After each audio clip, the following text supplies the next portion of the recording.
Hi viewers, welcome to our channel. ప్రస్తుతం మనతో పాటు ప్రజా హక్కుల నేత ప్రొఫెసర్ హరగోపాల్ గారు ఉన్నారు. వారితో ఒకసారి మాట్లాడదాం. సార్ నమస్కారం సార్. నమస్తే. సార్ గత కొన్ని నెలలుగా కూడా మావోయిస్టుల పైన ఆపరేషన్ కగర్ పేరుతో అటాక్స్ అంటే ఎన్కౌంటర్స్ జరుగుతున్నాయి. చాలా మంది నేతలు చనిపోయారు. సో ఇది కంటిన్యూ అవుతూనే ఉంది. ఇది ఆగదని కూడా వాళ్ళు బీజేపీ వాళ్ళు కేంద్రం అనౌన్స్ చేసింది. అయితే ఇప్పుడు ఒక కమిటీ ఏర్పాటు చేస్తున్నారు. శాంతి చర్చలకు మొత్తాన్ని కూడా గ్యాదర్ చేసి ఎలాగైనా దీన్ని ఆపే ప్రయత్నం కూడా పౌర సంఘాల నుంచి జరుగుతుందని తెలుస్తుంది. ఏంటి కమిటీ అందులో మీరు కూడా ఉన్నారని కూడా విన్నాను సార్. మరి ఈ కమిటీ వలన ఈ ఏదైతే ఆపరేషన్ కగర్ ఉందో ఇది ఆపే ప్రయత్నం చేస్తారా? ఆగుతుందా? దీనికి సంబంధించి మీరేం చెప్తారు? అంటే ఇవాళ ఇప్పుడు ఈ శాంతి చర్చల కమిటీ ఏదైతే తెలంగాణలో ఏర్పడ్డదో, కోఆర్డినేషన్ కమిటీ ఫర్ పీస్ అని జాతీయ స్థాయిలో కూడా నేషనల్ పియూసీఎల్ ప్రెసిడెంట్ కవితా శ్రీవాస్తవ, తర్వాత బేలా భాటియా, సోని అందరూ చాలా డెమోక్రాట్స్ ఎవరైతున్నారు, చంద్రకుమార్ గారు వచ్చారు, నేను మన దగ్గర నుంచి కూడా డాక్టర్ గోపీనాథ్, చాలామంది అక్కడ వచ్చి అక్కడ చర్చించిన తర్వాత మనము తప్పకుండా పౌర సమాజం నుంచి మాట్లాడాలి. ఎందుకంటే ప్రతిపక్ష పార్టీలు కూడా మాట్లాడడం లేదు, న్యాయ వ్యవస్థ స్పందించడం లేదు, సమాజం కూడా స్పందించకపోతే కష్టమవుతుంది. కనుక మనం ముందు ప్రభుత్వంతో ఒక డైలాగ్ ఓపెన్ చేసి మీరు శాంతి చర్చలు జరపండి అనే దగ్గర మనం ప్రారంభించాం. ఈ శాంతి చర్చలు జరపండి అని చంద్రకుమార్ గారు ఇక్కడ ఒక మాట అన్న తర్వాత మావోయిస్ట్ పార్టీ దానికి స్పందనగా మేము శాంతి చర్చలకు సిద్ధం అని అన్నారు. దీనికి ఒక నేపథ్యం కూడా ఉంది. 2014లో ఎప్పుడైతే 2004లో కాంగ్రెస్ పార్టీ గెలిచినప్పుడు 1996-97 శాంతి చర్చల కొరకని శంకరం గారి ఆధ్వర్యాన అప్పుడు ఒక పౌరస్పందన వేదిక అని 15 మంది పనిచేసాం దాంట్లో. అది 10 సంవత్సరాలు పనిచేసాం. 10 సంవత్సరాలు పనిచేసిన తర్వాత అప్పటి పీపుల్స్ వార్ పార్టీ, తర్వాత మావోయిస్ట్ పార్టీ, ఇటు చంద్రబాబు నాయుడు గారి ప్రభుత్వం, ఇద్దరిని కూడా ఒక్క దగ్గరికి తేవడానికి మనం చాలా ప్రయత్నం చేశాం. ఈ 10 ఏళ్ల ప్రయత్నంలో చాలా ఆటుపోట్లు, తర్వాత చాలా వైఫల్యాలు చాలా ఉన్నాయి. ఈ 10 ఏళ్ల కాలంలోనే గద్దర్ మీద కాల్పులు జరిగాయి, చాలామంది ఎన్కౌంటర్లు జరిగాయి. కానీ శాంతి చర్చల ప్రక్రియ నడుస్తూనే ఉంది, ఒకవైపు అవి నడుస్తూనే ఉన్నాయి ఎన్కౌంటర్. ఇది ఎప్పుడు శాంతి చర్చలకు ఒక రూపం వచ్చేవి జరుగుతాయి అనేటువంటి విశ్వాసం ఎప్పుడు వచ్చిందంటే 2004 ఎన్నికల్లో చంద్రబాబు నాయుడు గారేమో తాను గెలిస్తే ఈ మొత్తం ఉద్యమాన్ని అణచివేస్తామని, రాజశేఖర రెడ్డి గారేమో మేము గెలిస్తే శాంతి చర్చలు జరుపుతామని ఎన్నికల్లో అది ప్రధాన అంశంగా ఆ రోజుల్లో ఎన్నికల్లో రావడం వలన కాంగ్రెస్ పార్టీ గెలిచింది. కాంగ్రెస్ పార్టీ గెలుంటే వాళ్ళు మేనిఫెస్టోలు రాస్తున్నారు కాబట్టి రాజశేఖర రెడ్డి గారికి ఇష్టం ఉన్నా లేకున్నా ఆయనకు అంతగా ఉత్సాహంగా ఉన్నాడు నాకు అనిపించలేదు. కానీ మేనిఫెస్టోలో ఎన్నికల్లో కమిట్ అయ్యారు, ప్రజల మ్యాండేట్ కాబట్టి. మావోయిస్ట్ పార్టీ కూడా అంత ఉత్సాహంగా ఏం లేరు అప్పుడు శాంతి చర్చలు జరపాలి. మేమే వెళ్ళి వాళ్ళతో కూడా ఇప్పుడు ఎన్నికల్లో శాంతి చర్చలు కావాలని ప్రజలు ఓటు వేశారు కదా, అది మీకు కూడా మ్యాండేట్, ప్రజలు మిమ్మల్ని కూడా శాంతి చర్చలు జరుపుకొని అంటున్నారు అన్నప్పుడు సరే మావోయిస్ట్ పార్టీ కొంత సందర్భం మారిందని వాళ్ళు శాంతి చర్చలకి అంగీకరించారు. అలాగే ఎలాగో చంద్రబాబు నాయుడు గారు ఓడిపోయి రాజశేఖర రెడ్డి వచ్చాడు కాబట్టి అప్పటి హోంమంత్రి జానారెడ్డికి చాలా ఉత్సాహం ఉండేది. కనుక శాంతి చర్చలు జరిగాయి. శాంతి చర్చలు జరిగిన ఒక ప్రయోగం ఇక్కడ రాష్ట్రంలో ఉంది కాబట్టి మళ్ళీ తెలంగాణ నుంచే అటువంటి స్పందన వచ్చింది. ఈ ఎన్కౌంటర్లు విపరీతంగా పెరిగి ఎప్పుడైతే కేంద్ర హోంమంత్రి మేము మొత్తంగా ఇది ఒక ముహూర్తం పెట్టి ఆ ముహూర్తం లోపల మేము అందరినీ ఎలిమినేట్ చేస్తాం అని అనడము, అది చాలా సాహసం, దుస్సాహసం అనే అనాలి. అంటే మేము ఒక మనిషిని చంపుతామని రాజ్యం అనడానికి లేదు. అసలు రాజ్యము చట్టబద్ధంగా ఒక మనిషి ప్రాణం తీసుకోవాల్సింది, అది కూడా దానికి సరి అయిన కారణాలు. కానీ మేము చంపుతామని ముందే రాజ్యము అనడానికి అసలు రాజ్యాంగం పర్మిషన్ లేదు, అది నైతికత కాదు, తర్వాత అది లీగల్ కూడా కాదు. కానీ వాళ్ళు చంపుతూనే ఉన్నారు.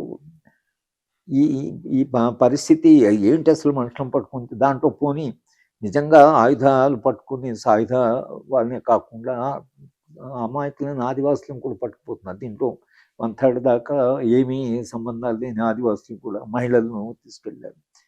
ఒక ఫైరింగ్లో అయితే ఒక 6 నెలల పాప పాలు తాగుతున్న పాపకు బుల్లెట్ తగిలి ఆ పాప చనిపోయింది. ఇప్పుడు ఇవన్నీ మీరు మావోయిస్తున్నా అనలేరు కదా. అంటే మీరు చాలా రెక్లెస్గా చేయడం వల్ల ఆ చిన్న పాప చనిపోయేదాకా జరిగింది. సరే, ఇది ప్రాణ నష్టము జరగకూడదని ఎప్పుడైతే పౌరస్పందన వేదిక ఏదైతే గైడ్ చేసిందో, ప్రాణస్పందన అంటే మనిషిని చంపకూడదు, ప్రాణ నష్టం జరగకూడదు, అదే విలువ, అదే ఆలోచన ఇవాళ ఇక్కడ జరుగుతున్న శాంతి చర్చల్లో కూడా జరుగుతున్నాయి. మనం ఢిల్లీ స్థాయిలో ఈ కోఆర్డినేషన్ కమిటీ ఫర్ పీస్, మేమందరం కూడా అక్కడ కూడా ఒక కమిటీ ఫామ్ చేసి ఢిల్లీ స్థాయిలో కూడా ఒక చర్చ జరగాలి అనేది ప్రయత్నం జరుగుతున్నది. సరే, ఈ ప్రయత్నము సఫలమవుతుందా కాదా అనేది చాలా అంశాల మీద ఆధారపడి, మొదట అసలు గవర్నమెంట్ వెళ్ళడానికి సిద్ధంగా ఉందా.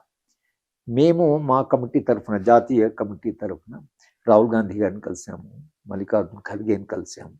వాళ్ళు కూడా శాంతి చర్చలకు సుముఖంగా ఉన్నారు. ఒక మేజర్ పొలిటికల్ పార్టీ, ఒక కాలంలో శాంతి చర్చలు జరిపిన పార్టీ కాంగ్రెస్ పార్టీ. తెలంగాణ వరకైనా ఆంధ్రప్రదేశ్ వరకైనా శాంతి చర్చలు జరిగాయి కాబట్టి వాళ్ళు సుముఖంగా ఉన్నారు. కానీ పార్టీని కాస్త మొబిలైజ్ చేయాలి, పార్టీ అభిప్రాయం కూడా సమీకరించాలి అనేది ఒక మాట వాళ్ళు అనడము జరిగింది.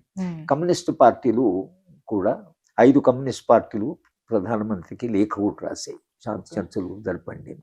సిపిఐ, సిపిఎం, ఎంఎల్ వీళ్ళంతా ఆ గ్రూప్స్ కూడా వాళ్ళు ఎన్నడూ కూడా అప్పుడు పౌరస్పందన మీద వామపక్ష పార్టీలు అంత ఫేవరబుల్గా లేవు, అంత సుముఖంగా లేవు. కానీ ఇవాళ వామపక్ష పార్టీలన్నీ కూడా వాళ్ళు ఇక్కడైతే తెలంగాణ వరకు కాంగ్రెస్ పార్టీ, తర్వాత భారతీయ రాష్ట్ర సమితి, తర్వాత 9-10 కమ్యూనిస్ట్ పార్టీలు అన్నీ కూడా మేము ఆల్ పార్టీ మీటింగ్ పెట్టినప్పుడు అన్ని రాజకీయ పార్టీలు వచ్చారు, అన్ని రాజకీయ పార్టీల ప్రతినిధులు శాంతి చర్చలకు మద్దతు ఇస్తూ మాట్లాడారు.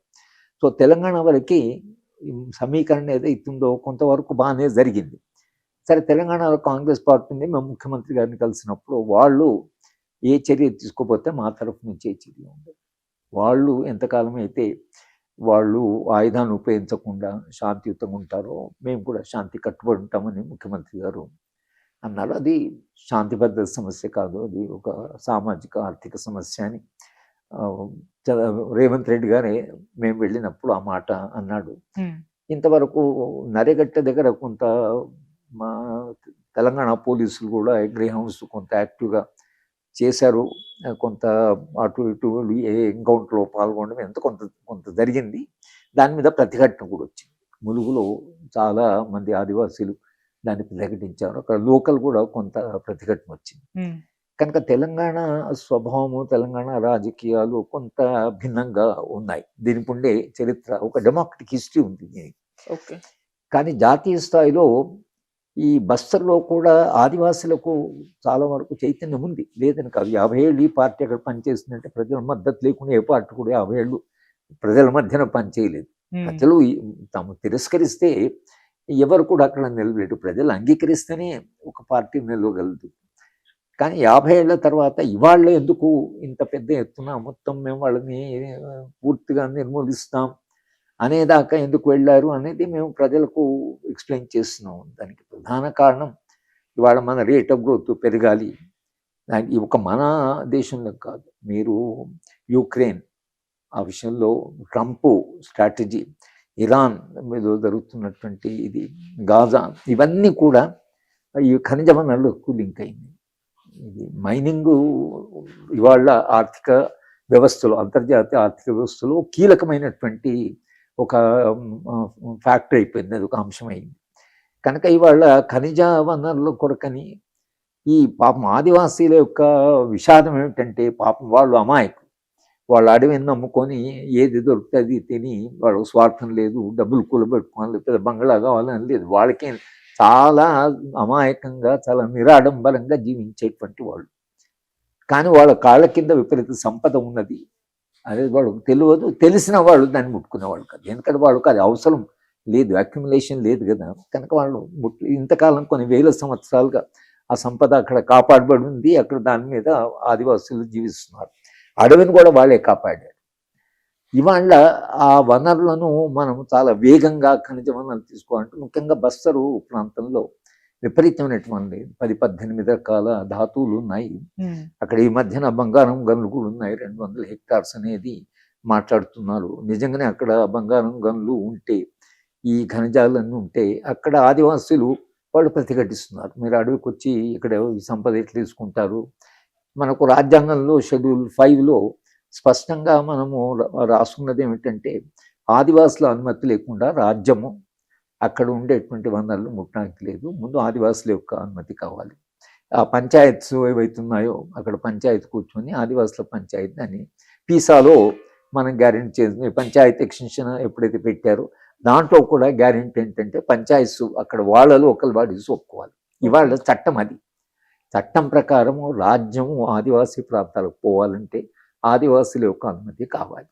కానీ చట్టం అక్కడ పడేశారు, షెడ్యూల్ 5 అక్కడ పడేశారు. ఏం లేదు, మాకు గనులు తోవుకోవాలి. ఎందుకు ఇంత ఉత్సాహం అంటే, ఒకటి కార్పొరేట్ వ్యవస్థకి వనరులు కావాలి, ముఖ్యంగా ఈ సంపద కావాలి. ఈ ప్రభుత్వం కార్పొరేట్కు కట్టుబడి. ప్రధానమంత్రి గారు కూడా 22 కార్పొరేట్ వ్యవస్థను పిలిచి తాము గెలిచిన తర్వాత మీకేమేం కావాలో చెప్పండి అని ఒక విష్ లిస్ట్ అంటే అవన్నీ తీసుకొని మేము ఇప్పుడు ఈసారి ఇవన్నీ చేస్తున్నాం. వాళ్ళు మాకు ఖనిజాలు కావాలి, మాకు మైనింగ్ కావాలి వాళ్ళు కోరారు. వీళ్ళు దానికి కమిట్ అయ్యారు. కనుక ఆ కమిట్మెంట్ కొరకు ఇప్పుడు ఏం చేయాలి అంటే, అక్కడ పోతే మావోయిస్టులేమో కొంత సాయుధున్నారు, మావోయిస్టులే కాకుండా ఆదివాసీలు కూడా దాన్ని ప్రతిఘటిస్తున్నారు. కనుక ఏం చేస్తారు, ఒక 20-30 వేల మంది ఆర్మీని పెట్టి ఎంత పెద్ద యుద్ధం చేసిన వాళ్ళు, ఎంత మావోయిస్టుల సంఖ్య ఎంత పెద్ద, మనం వేల సంఖ్యలో ఎందుకు పెట్టారు ఆర్మీని అంటే, ఆదివాసీలు కదలకుండా, ఆదివాసులు సమీకరణ జరగకుండా, ఆదివాసీ ప్రతిఘటన జరగకుండా అక్కడికక్కడ కంట్రోల్ చేసి సరే మావోయిస్ట్ పార్టీని లేదా వాళ్ళ సింపథైజర్స్ని ఎలిమినేట్ చేయడం చేస్తున్నారు, చంపుతున్నారు. టాప్ లీడర్ను చంపడం దాకా కూడా పోయారు. కానీ దీని వెనుక ఏం కారణం ఉంది అలాంటి ఏదో అక్కడ శాంతి భద్రతలు లేవు అనే సమస్య కూడా లేదు. కానీ ఖనిజ వనరులు అనేవి ఏవైతున్నాయో ఇవాళ అంతర్జాతీయంగానే జాతీయంగానే ఇవాళ ప్రభుత్వ విధానాలు నడిపిస్తున్నాయి. ట్రంప్ యూక్రెయిన్ వెళ్ళి మీకు మద్దతు ఇస్తాం, కానీ మీ దేశంలో ఖనిజ వనరులు మాకు ఇవ్వాలి, దానికి అంగీకరించారు. వాళ్ళకి హెల్ప్లెస్ కాబట్టి అసహాయంగా ఉన్నారు. అమెరికా సహాయం లేకుండా వాళ్ళు రష్యన్ దీంతో నిలదొక్కలేరు కాబట్టి అమెరికాకి అంగీకరించి మీరు వచ్చి తీసుకుంటుంటున్నారు. ఆయన భిన్న దేశాలకు పోయి మాకు వనరులు కావాలంటున్నాడు. కనుక ఇప్పుడు ఆయన పాలసీలో కూడా ఆయనకు వనరులు ఇంపార్టెంట్ అయింది, ఈ ఖనిజ వనరులు. కనుక ఇవాళ మనకు కూడా ఖనిజ వనరులు, మన దగ్గర ఉండే ఖనిజ వనరులు మనకి ఇంపార్టెంట్. ఇక్కడ లోకల్ కార్పొరేట్కి అంతర్జాతీయ కూడా ఈ ఖనిజ వనరులు అవసరమైంది. కాబట్టి ప్రభుత్వము ఎవరు అడ్డం వచ్చినా, ఇంకా వాళ్ళు ఎంత నిర్ణయం చేసుకున్నారంటే ఎవరైనా అడ్డం రాని, మనుషులు కానీ చెట్లు కానీ అది సాయుధులు కానీ అమాయకులు కానీ వాళ్ళను పక్కకి నెట్టి వాళ్ళని ఎలిమినేట్ చేసి ఖనిజ వనరులను తోక్కాలి. దానికి 6 లేన్ రోడ్ వేశారు, ట్రైన్ రైల్వే లైన్ వేస్తున్నారు. ఇవంతా ఆదివాసులకి ఏం అవసరం లేదు. రైల్వేస్ వాళ్ళు ఇక్కడ పెద్ద ప్రయాణం చేసేది లేదు. వాళ్ళ 6 లేన్ రోడ్లు, వాళ్ళకి ఏం కార్లు లేవు, వాళ్ళకి అవసరం ఏం లేదు. కానీ ఇవంతా అక్కడ ఖనిజ వనరులతో ఇంత తర్వాత దాని ట్రాన్స్పోర్ట్కు కావాలి కాబట్టి దానికి కావాల్సిన ఇన్ఫ్రాస్ట్రక్చర్ అంతా బిల్డ్ చేసి పెట్టారు. ఇప్పుడు ఈ ప్రతిఘటన ఒకటి తీసేస్తే రేపు ఖనిజ వనరులు ఆల్రెడీ 2 హైడ్రో ప్రాజెక్ట్స్ స్టార్ట్ చేస్తామని దానికి ఆల్రెడీ ప్రభుత్వం నిర్ణయం తీసుకుంది. బస్సులో 2 హైడ్రో ప్రాజెక్ట్స్. సరే హైడ్రో ప్రాజెక్ట్ అని నీళ్లు ఉంటాయి, మీరు ఇంతకాలంగా దానికి ప్రతిఘటించారు, కానీ వాళ్ళు మీరు పోయి అక్కడ కొన్ని పరిశ్రమలు పెట్టాలని, అక్కడ ఇన్వెస్ట్మెంట్ కావాలని ఇవన్నీ చేస్తున్నారు. అయితే ఒక ఆర్థిక అభివృద్ధి నమూనా ఇవాళ ప్రపంచాన్ని ఏదైతే ప్రతిభావంతంగా చాలా బలంగా నడుపుతున్నదో ఆర్థిక వ్యవస్థలో భాగంగా ఇవాళ బస్సులో జరుగుతున్నటువంటి ఈ ఎన్కౌంటర్స్ కానీ, ఈ మొత్తము ప్రాణాలు తీసుకోవడం కానీ, రాజ్యం ఇంత నిర్దాక్షిణ్యంగా మనుషుల మీద రాజ్యాంగంలో మనము వాగ్దానం చేసిన హక్కులను కానీ, తర్వాత వచ్చినటువంటి SC/ST అట్రాసిటీ యాక్ట్ ఉంది, 1/70 ఉంది, పీసా ఉంది, ఫారెస్ట్ రైట్, ఇవన్నీ కూడా ఆదివాసులకు మనం చేసిన గ్యారెంటీసే. ఇవన్నీ కూడా ఆదివాసులకు మనం నిరంతరంగా చెప్తామంటే, మీ పర్మిషన్ లేకుండా, మీ అనుమతి లేకుండా మీ దగ్గరికి రాము అని చెప్పడం కొరకు 5 మీరు షెడ్యూల్ 5తో పాటు చదివితే అన్ని చట్టాల స్ఫూర్తి ఇదే. కానీ అన్ని పక్క పెట్టి వాళ్ళు మళ్ళీ కొత్త చట్టం తీసుకురావడం అది కూడా లేదు. పోనీ మేము ఖనిజ వనరులు తీసుకుంటాం, దాంట్లో మీకు భాగస్వామ్యం ఉంటుంది, లేదా దాంట్లో వచ్చే అభివృద్ధిలో మీరు కూడా భాగస్వాములు, లేదా మైనింగ్లో మీ అందరి సహకారంతోనే చేస్తే, ఇవన్నీ ఈ మాటలే లేదు. సహకారం అని కానీ, మీరు దీనికి అభివృద్ధి కొరకు మీరు సహకరించాలని కానీ ఇటువంటి ఏమనకుండా మేము మీరు ఆడము సెలిబ్రేట్ చేస్తాం అంటున్నారు. ఇది ఒకటి. రెండవది వాతావరణం ఇప్పుడే ఆల్రెడీ మీరు యూరోప్లో, బ్రిటన్లో, ఫ్రాన్స్ వాళ్ళ వాతావరణం పెరిగిందని వాళ్ళు విలువలు కొట్టుకుంటున్నారు. అంటే అక్కడ ఆ చిన్న మార్పు కూడా వాళ్ళు తట్టుకోలేకపోతున్నారు. మన మ్మ్. దేశంలో కూడా వాతావరణంలో చాలా మార్పు వచ్చింది. వర్షాలు ఎప్పుడు పడతాయి, వర్షాలు ఎప్పుడు అవుతాయి, సరే సమయానికి వర్షాలు పడతాయా లేదనేది వాతావరణంలో చాలా, మనకు హైదరాబాద్ నగరంలో మేము హైదరాబాద్లో చదివేటప్పుడు మ్యాక్సిమం సమ్మర్లో మీకు 33, 32 డిగ్రీలు ఉండేది. ఇప్పుడు హైదరాబాద్ 44 దాకా వచ్చింది. ఈ 10 డిగ్రీలు ఏదైతే పెరిగిందో, ఎందుకు పెరిగింది 10 డిగ్రీలు? అదేమో నేచర్ అదంతా కదా మారలేదు కదా. విపరీతమైన డిఫారెస్టేషన్ చేసి చెట్టు అది సమాజానికి, మనిషి ప్రాణానికి అది ఆక్సిజన్ ఇవ్వడం కాదు, వాతావరణాన్ని సమతౌల్యాన్ని కాపాడుతుంది. మ్మ్. ఇవాళ గడ్చిరోలిలో అక్కడ కూడా ఈ పార్టీ ఉండింది, అక్కడ కూడా చాలా పెద్ద ఎత్తున దాడి చేశారు. గడ్చిరోలిలో ఇవాళ 1,20,000 చెట్లని కూలగొట్టడానికి ఎన్విరాన్మెంటల్ మినిస్ట్రీ, నిజానికి అది ఉన్నది ఎన్విరాన్మెంట్ కాపాడడానికి, ఎవ్వరు చెట్టు కొట్టడానికి వీల్లేదనేది దాని మ్యాండేట్. 1,20,000 చెట్లకు క్లియరెన్స్ ఇచ్చేసారు. చాలా ఆబ్జెక్ట్ చేయాలి, ఆ మినిస్ట్రీ ఉన్నదే దాని కొరకు. వాళ్ళు అది కాకుండా వాళ్ళు కొట్టేస్తుంటే వీళ్ళు మినిస్ట్రీ అప్రూవల్ ఇచ్చారు. ఇప్పుడు బస్తర్లో 2 లక్షల చెట్ల దాకా కొట్టేస్తారంటున్నారు. మరి వాతావరణం ఏమవుతుంది, వాతావరణ సమతుల్యం ఏమవుతుంది, వాతావరణం మారితే మనం ఏం చేయగలము? రేపు తర్వాత మళ్ళీ ఇన్ని చెట్లను ఎక్కడ నాటకం? ఓ చెట్టు పెరగడానికి ఒక 15-20 ఏళ్ళు అయితే పడుతుంది కదా. మరి ఇవి ఏవి కూడా దృష్టిలో పెట్టుకుంటే కేవలము వనరులు, ఖనిజాలు కొరకని ఇది చేయడం ఏదైతే, ఇది మనము ప్రభుత్వానికి నిరంతరం చెప్తున్నాం. మీరు వాతావరణాన్ని కాపాడండి, ప్రాణ నష్టం జరగకుండా చూడండి. ఒకవేళ మీకు వనరుల అవసరం ఉంటే ఆదివాసులతో కూర్చొని మాట్లాడండి. మీరు మావోయిస్ట్తో మాట్లాడకండి, ఆదివాసులతోనైనా మాట్లాడండి, వాళ్ళతో కూర్చొని మాట్లాడండి, ఒప్పించండి. మిమ్మల్ని ఎన్నుకున్న ప్రభుత్వమే కదా, మీరు ప్రజలు ఎన్నుకున్న ప్రభుత్వమే కదా. నిన్న ఓట్ల కొరకు వాళ్ళ దగ్గరికి వెళ్ళారు కదా, వెళ్ళండి, వాళ్ళ దగ్గరికి వెళ్ళి వాళ్ళు ఒప్పుకొని మీకు ఓట్లు వేశారు కదా, మీకు మీ అధికారులకు వచ్చిందా అనుకుని మళ్ళీ వాళ్ళ దగ్గర పోవడానికి మళ్ళీ ఎన్నికలప్పుడే పోవడం ఎందుకు? వెళ్ళి చెప్పండి, చెప్పి వందలు తీసుకోవాలని. ఏదో ఒక డెమోక్రటిక్ ప్రాసెస్, ఒక పీస్ఫుల్ ప్రాసెస్, ఒక లీగల్ ప్రాసెస్ ఉండాలి. కానీ ఇవాళ బస్తర్లో జరుగుతుంది కానీ, గాజాలో జరుగుతున్నది కానీ, యుక్రెయిన్లో జరుగుతున్నది కానీ, ఇరాన్లో జరిగింది కానీ అన్ని ఖనిజాలతో లింక్ అయినాయి. కనుక మనం ఒక విషాదమైనటువంటి ఒక దశ నుంచి ప్రయాణం చేస్తున్నాం, ప్రపంచము అలాగే భారతదేశం. ఆ విషాదంలో నుంచి ఎక్కడి దాకా ప్రయత్నం చేస్తానంటే, పౌర సమాజం ఏం చేయాలంటే మాట్లాడాలి. పౌర సమాజం నిరంతరంగా రాజ్యానికి చెప్పాలి. పౌర సమాజం అంటే సమాజాన్ని మరింత కొంత చైతన్యవంతం చేయాలి. అప్పుడు సమాజం పెద్ద ఎత్తున మాట్లాడి, పెద్ద ఎత్తున మొబిలైజేషన్ జరిగితే అటువంటప్పుడు కొంత ఇలాంటి ఆపరేషన్ కగారు లాంటిది కొంత తగ్గొచ్చు, లేదా ప్రభుత్వం మళ్ళీ ఆలోచించవచ్చు. సమాజమే మాట్లాడకుండా, జ్యుడిషియరీ ఇంటర్వ్యూన్ కాకుండా, ప్రతిపక్షాలు మాట్లాడకుండా, పత్రికలు, మీడియా కంప్లీట్గా ఇండిఫరెంట్ ఉంటే ఈ ప్రమాదం ఏదైతుందో ఇది కేవలం బస్తర్దే కాదు, ఇది ప్రజాస్వామ్యానికే ప్రమాదం అనేది మేము నిరంతరంగా సమాజానికి చెప్తున్నాం.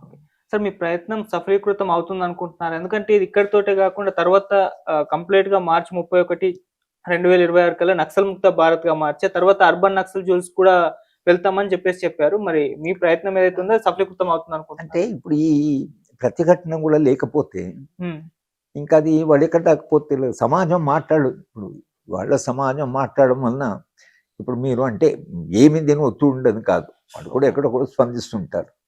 శవాలను ఇవ్వలేదు అనేది ఏదైతుందో, వాళ్ళే శవాన్ని అంటు పెట్టారనే దాంట్లో సమాజంలో చాలా పెద్ద ఎత్తున స్పందన వచ్చింది. అంటే శవాలని చంపారు కానీ శవాన్ని కుటుంబాలు అక్కడ ఉండి మా శవాన్ని మాకు ఇవ్వండి, మేము అంత్యక్రియలు జరుపుతామంటే వాళ్ళు అక్కడ ఉన్నప్పుడు వీళ్ళని తీసుకోవడానికి ఎవరు రాలేదని మీరు ఎఫ్ఐఆర్లో రాసి మీరు తీసుకెళ్ళి అందరూ మూకుమ్మడిగా వాళ్ళందరూ తోడుపడేసి మీరు కాల్చారు. ఎవరి బాడీ ఎందు, ఎవరి బొక్కలు ఎవరిదో, ఎవరి యాషెస్ ఎవరిదో, కనీసం అది కూడా కుటుంబాలకు మిగిలేదు. ఇది సెంటిమెంట్తో కూడుకున్న విషయం, ఇది రాజకీయాలతో కాదు, సెంటిమెంట్. దాని మీద పెద్ద ఎత్తున స్పందన వచ్చింది. స్పందన వచ్చినందుకు తర్వాత చంపినటువంటి వాళ్ళని బాడీస్ని ఇచ్చేస్తున్నారు. ఈ ఇట్లా కాల్చడం ఇవన్నీ చేయడం లేదు. తర్వాత పెద్ద పెద్ద నాయకులు కూడా చనిపోతే ఆ నాయకుల కుటుంబాలు వెళితే బాడీని ఇస్తున్నారు. అంటే ఎక్కడో ఒక చోట ఇక్కడ బయట అడుగుతున్నాము, దానికి డిస్కషన్ నడుస్తుంది కాబట్టి అక్కడ దాన్ని, లేకపోతే ఎవరిని చంపినా అక్కడక్కడే కాల్చి వేసినా అక్కడే వాళ్ళని అంత్యక్రియలు జరిపినా మరి అడిగేవాడు ఉన్నాడు. అంత్యక్రియలు జరపకూడదు, అట్లా మీరు చేయడానికి వీలేదు, అది సంస్కృతి హిందూ మతమే అంగీకరించదు అని ఒక చర్చ సమాజంలో జరిగింది. కాబట్టి దాని స్పందనగా తర్వాత కాలంలో బాడీస్ను వాళ్ళు అంత్యక్రియలు చేయకుండా కనీసం కుటుంబాలు వెళ్తే బాడీస్ ఇస్తున్నాయి. అంటే ఏమి స్పందన ఉండదు, అంటే ఎక్కడో చోట కొంచెం ఇంపాక్ట్ ఉంటుంది. ఓకే. రేపు నిజంగానే వాడు పూర్తయ్యే లోపల మొత్తం దేశంలో ఇది ఏంటి అసలు ఇట్లా ప్రభుత్వం ఇట్లా ప్రవర్తిస్తున్నది, లేదా రేపు బీహార్లో ఎన్నికల్లోనూ ఎక్కడ దాని ఫలితం కనిపించింది అనుకోండి, తప్పకుండా ఎక్కడో ఇది ఆగుతుంది. లేకపోతే మీరు అన్నట్లుగా అదే అక్కడ ఆగదు. హిట్లరు యొక్క చరిత్ర అంతా అదే కదా, వాడు ఇక్కడ ఆకుండా ఒక దేశంలోనే కాకుండా వాడికి ప్రపంచాన్ని అంతా ఆక్రమించుకుంటానే దేశం తర్వాత దేశాన్ని ఆక్యుపై చేసుకుంటే పోయాడు. వాడిని ఆపేవాడు ఎవరు లేకుండా. చివరికి రష్యా అమెరికా లాంటి వాళ్ళు ఆ యుద్ధంలో ప్రవేశించిన తర్వాత వాడిని ఆపగలిగారు వాళ్ళిద్దరు బిగ్ ఫోర్సెస్ కనుక వాడిని ఆపారు. కానీ లేకపోతే వాడిని ఆపే శక్తి ఎవరికైనా ఉందా లేదా అనేటువంటిది కూడా ఆ రోజుల్లో అందరికీ అనుమానం, వీడు ఎవరు ఆపడు, వీడిని ఎవరు ఆపలేదని. కనుక సమాజము కూడా మనుషులు ఎవరైతే ఉన్నారో వాళ్ళు స్పందించే దాన్ని బట్టి రేపు వీళ్ళు ఎంత దాకా పోతారు అనేది ఆధారపడి ఉంటుంది. శాంతి చర్చల ప్రక్రియ కానీ ఇవాళ మనం మాట్లాడడం కానీ, మీరు శాంతి చర్చలు జరపండి అని ఏదైతుందో అది ఒక ప్రక్రియ. ఆ ప్రక్రియ ద్వారా మనం సమాజంలో నిరంతరంగా మాట్లాడుతున్నాం. సమాజం కూడా కొంత స్పందిస్తుంది. రేపు 2026 మార్చి వరకు పెద్ద ఎత్తున సమాజంలో కాస్త ఆందోళన జరిగితే రేపు ఎన్నికల్లో మనకు ఎక్కడ ప్రమాదం వస్తుందో అని అనిపిస్తే అవుతారు. కానీ మనకేం దోఖా లేదు, మనమే అంతిమం, మనం తప్పించి దేశంలో ఎవరు లేరు. మరి ఆ ప్రయత్నం కూడా వాళ్ళు చేస్తున్నారు. ఎందుకంటే సోనియా గాంధీ, రాహుల్ గాంధీని అప్పుడు ఆ హెరాల్డ్ కేసులో పెట్టి ఇప్పుడు ఎన్ఫోర్స్మెంట్ డైరెక్టర్ ఏమంటున్నా అంటే మేము ఏఐసిసినే దోషిగా ఏఐసిసిని దోషిగా పెడతామంటున్నారు. వీళ్ళిద్దరూ ఒకవేళ నిజంగానే ఏమన్నా పొరపాటు జరిగిందనుకోండి, వీళ్ళిద్దరి మీద చర్య తీసుకుంటాం, అది ఒకటి. అది కానీ మొత్తము ఏఐసిసి అంటే ఏంటి, రాష్ట్రాల్లో ఉన్న ఏఐసిసి దేశవ్యాప్తంగా ఉండే సంస్థ అది. దాన్ని మేము దోషిగా నిలబెడుతున్నామని అంటే మీరు ఎక్కడ దాకపోతారు అండి. సోనియా గాంధీ రాహుల్ ఏఐసిసి దాకా పోయి ప్రతి ఏఐసిసి సభ్యుడు దోషి అనే దాకా పోయే ప్రమాదం ఉంటుంది. రాహుల్ గాంధీ సోనియా గాంధీని ముట్టినప్పుడు దేశంలో పెద్ద ఎత్తున స్పందన వచ్చి రేపు నిజంగానే వాడు ఎన్నికల్లో వాళ్ళకి అది చాలా దోహదపడితే అప్పుడు భారతీయ జనతా పార్టీ ఆగుతుంది. కనుక ఇది ఒక ఘర్షణ. చరిత్ర ఏ మలుపు తీసుకుంటుందో గట్టిగా మనం చెప్పలేము. కానీ సమాజం స్పందించడం అనేది అవుతుందో అంతిమంగా ఇది ఎటుపోతుంది అనేది సమాజం యొక్క స్పందన స్థాయిని బట్టి ఉంటుంది. మనము చేయగలిగిన సమాజానికి నిరంతరంగా ఈ ప్రమాదాన్ని గుర్తు చేస్తుండాలి. అదే పని మేము శాంతి చర్చల ద్వారా మేము చేస్తున్నాం, జాతీయ స్థాయిలో కానీ ఇక్కడ రాష్ట్ర స్థాయిలో.